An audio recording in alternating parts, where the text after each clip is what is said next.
What is Kant's critique of judgment?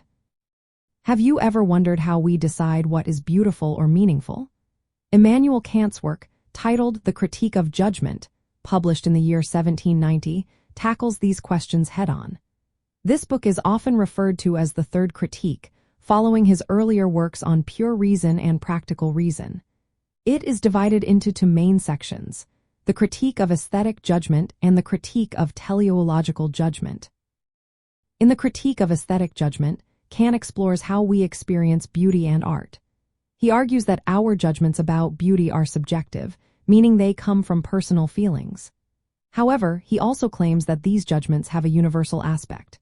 When we find something beautiful, we expect others to agree with us.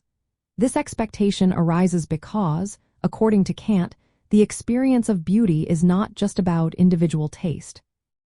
It involves a shared human ability to appreciate certain forms. Kant introduces the idea of disinterestedness, which means that when we appreciate beauty, we are not motivated by personal gain or desire. Instead, we focus on the form and harmony of the object itself. This idea helps explain why people can have passionate discussions about art and beauty, even when they agree on basic facts. Moving on to the Critique of Teleological Judgment, Kant examines how we perceive purpose and design in nature.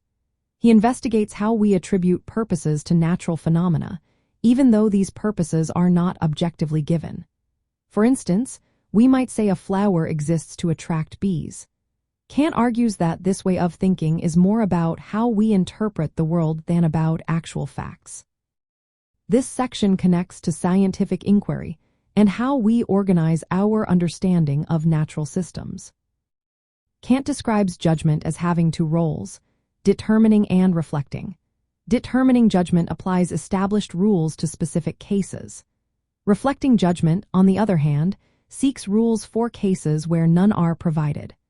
Reflecting judgment is especially important in aesthetics and teleology, where we look for patterns or reasons behind our observations.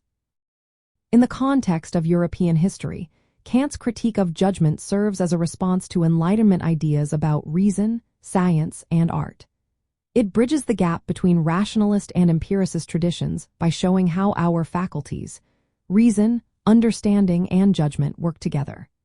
This work influenced later thinkers and shaped discussions about art, nature, and the limits of human knowledge throughout the 19th century.